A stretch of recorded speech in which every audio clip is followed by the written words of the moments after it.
entretien exceptionnel avec Blaise Matuidi. C'est tout de suite dans Team Dugas. Salut Blaise. Salut. Merci d'avoir accepté de passer ce moment avec nous. On est vraiment ravis de t'accueillir et t'écouter, de t'entendre encore une fois dans Team Dugas. On va parler d'abord de la Juventus, Blaise. Oui. Ça a été un week-end compliqué. Très compliqué. Juste une victoire limite contre Benevento, l'équipe que l'on considère comme la plus faible d'Europe. Qu'est-ce qui se passe? C'est un peu compliqué en ce moment pour la Juve ou c'est un cas à part? Je pense que je le prends plutôt comme un cas à part. C'est pas compliqué en ce moment parce que justement on est revenu à un point de Naples et on a dépassé ce week-end l'Inter, donc on est dans le bon. Après c'est sûr que dans le contenu on peut mieux faire, on en est conscient, mais en Italie les matchs sont très difficiles, on l'a vu avec les autres résultats, tous les matchs sont difficiles, que les équipes elles cherchent à prendre des points. Vous avez gagné 2-1, vous perdiez 1-0 à la mi-temps. On perdait 1-0, donc on a eu le caractère, on a eu la force de caractère pour revenir et pour gagner ce match, mais c'est vrai que dans le jeu on peut faire mieux, on en est conscient. J'ai l'impression que ce championnat italien, dont moi je critiquais un peu la saison dernière, je trouvais que ça fait ces dernières années était un petit peu en difficulté. J'ai l'impression que cette année, ça va être une année compliquée. Il y a la Lazio, il y a la Roma, il y a l'Inter, le Milan AC un petit peu plus en difficulté. Mais j'ai l'impression que ce championnat italien est en train de se revigorer, de reprendre vraiment des couleurs. Et plus que passionnant, c'est le sentiment. Alors t'as pas connu la saison dernière, évidemment, parce que t'es à Paris, mais est-ce que c'est ce sentiment qui se dégage et l'ambiance qu'il y a aujourd'hui dans cette Serie A? Ouais, pour avoir discuté avec même mes collègues, des joueurs de l'équipe.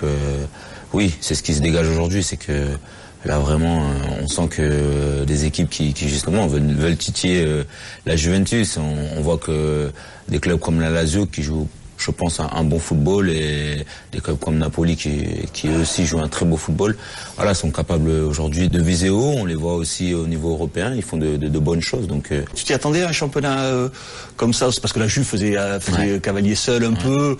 C'est un championnat qui était un peu décrit. Tu t'attendais justement à ce qu'il soit aussi aujourd'hui consistant? Alors non, honnêtement, à la fin. Je savais que c'était réputé pour être un championnat difficile, même si ces dernières années la Juve quand même avait pris l'ascendant, mais là c'est vrai que je suis quand même un peu surpris par le fait que ça soit aussi serré, qu'il y ait aussi autant de bonnes équipes qui soient là et qui postulent justement à une place, que ce soit européenne et même de champion.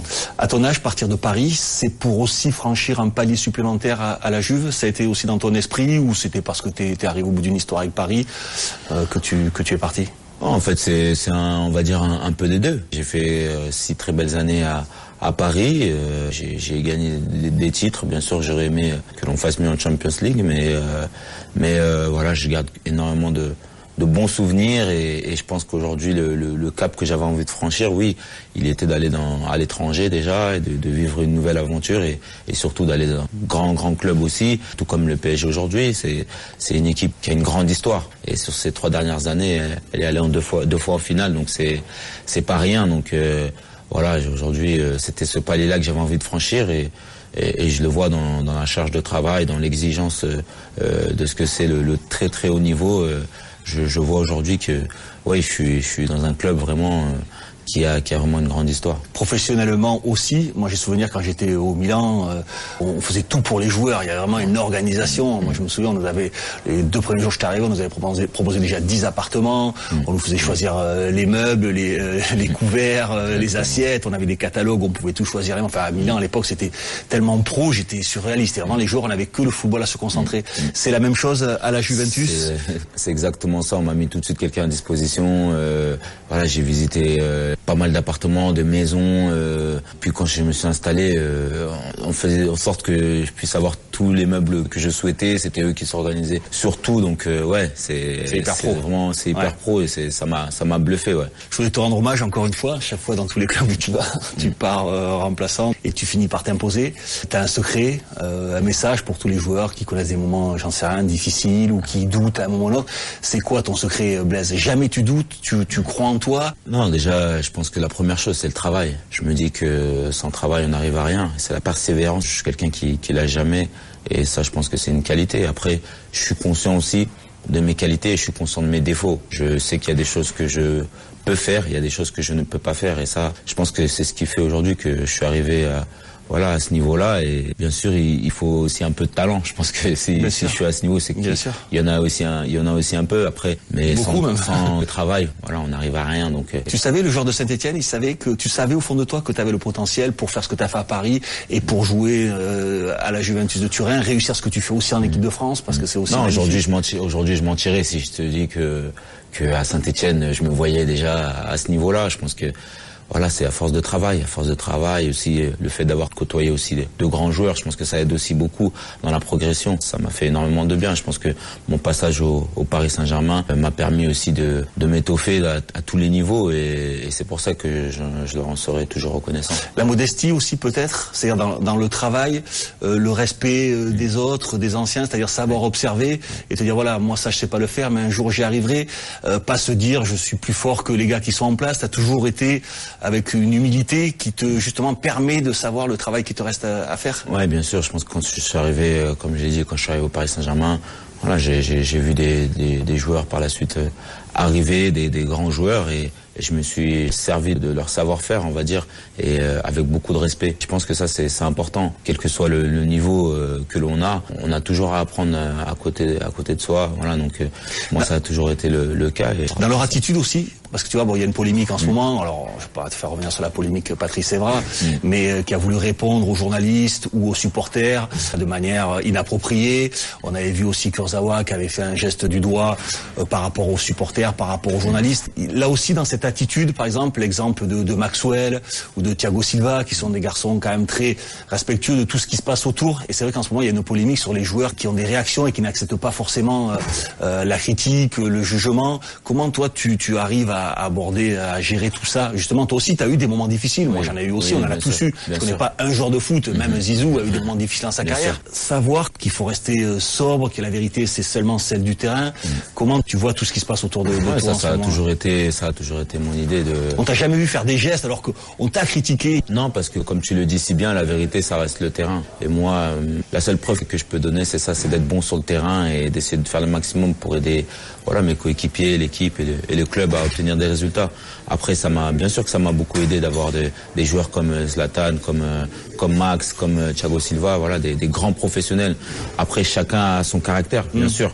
J'ai pu me servir de ça aussi, voilà, de savoir comment gérer certaines situations et ça m'a beaucoup aidé, oui. C'est quoi pour toi un joueur technique? Des ballons, t'en perds pas beaucoup, t'es créatif, tu te projettes, tu marques des buts. C'est quoi un joueur technique? Le plus important dans le football, le plus dur, on va dire, c'est de faire les choses simples, je pense. Et ça, toi, tu te considères comme un joueur technique? Je dirais pas que je suis un joueur... Enfin, la définition du mot technique, c'est difficile à répondre à ça parce qu'il y a des gens qui vont te dire non mais pour être technique faut faire un passement de jambe, faut savoir faire des louches, faut savoir faire le coup du foulard. Pour moi la définition d'un joueur technique, c'est des choses simples, c'est un contrôle, une passe rapide. Les choses simples pour moi c'est ce qui est le plus difficile dans le football, savoir faire les choses simples et les faire bien. Voilà, tout simplement. Et moi, voilà, c'est ce que j'essaye de faire. Je fais pas toujours tout bien, bien sûr, mais voilà, j'essaie de faire ça au maximum. Et tant que je sais que ça, je peux le faire, et qu'il y a d'autres choses que je ne peux pas faire, ben je vais pas m'amuser à me prendre pour ce que je ne suis pas. Voilà, pour moi, c'est ce qui est le plus important. Et ce que tu sais faire, tu le fais très bien. Voilà. Après, bien sûr que tu peux toujours évoluer. Si je peux amener, bien sûr, à marquer des buts, ben, c'est tant mieux. Pour un milieu de terrain, c'est d'essayer de récupérer des ballons, d'essayer de faire évoluer aujourd'hui. Le football, il a évolué, d'essayer de faire jouer l'équipe aussi. Voilà, j'essaie de faire avec mes qualités, sans me prendre aussi pour un autre. Le Paris Saint-Germain, tu me disais tout à l'heure en off, ne te manque pas spécialement. Tu vis une aventure exceptionnelle avec la Juve. Est-ce que tu aurais malgré tout aimé, dans ton plan de carrière, finir ta carrière au Paris Saint-Germain? Honnêtement, tout aurait pu se passer. Ouais, tu t'es pas projeté aussi. Voilà, je me suis pas projeté aussi loin. Après, c'est le football. Aujourd'hui, je suis vraiment très heureux de la décision que j'ai dû prendre et aujourd'hui, je suis un homme heureux, un papa comblé. La famille, voilà, les enfants, ils sont heureux. Tout le monde est content et ça, c'est le plus important. Donc voilà, je prends du plaisir. Je suis dans un grand club et je suis tout heureux comme ça. Tu as connu de grands entraîneurs. Lequel t'a le plus marqué? Je vais pas dire lequel le meilleur parce que ça veut pas dire grand-chose, mais lequel t'a le plus marqué? Ouais, bien sûr, ils m'ont tous marqué. Hein. Après, c'est des jugements que l'on peut porter, mais non, si je peux en ressortir un, je pense que c'est celui qui m'a vraiment fait franchir le cap, c'est Carlo Ancelotti. C'est celui qui m'a fait passer le bon joueur de Ligue 1 que je pouvais être, un joueur de niveau international, je pense. On va parler de l'équipe de France. Tu comprends les critiques qui s'abattent sur le jeu, ou pour toi le résultat compte par-dessus tout, ou tu comprends qu'on en attend plus de cette équipe de France? Oui, bien sûr que je comprends qu'on puisse en attendre plus de l'équipe de France, parce que quand on voit les joueurs que l'on a des joueurs phénoménaux. Je peux comprendre ça. Après, si on a à choisir le beau jeu et perdre, et la victoire, je choisis la victoire. Voilà, je suis un gagneur et moi je joue pour la gagne. Est-ce que tu penses qu'on peut vraiment être champion du monde? Tout est possible dans le football. Et on parle de l'équipe de France quand même. On a vraiment une très belle nation. Après, il faut être conscient qu'on n'est pas la seule.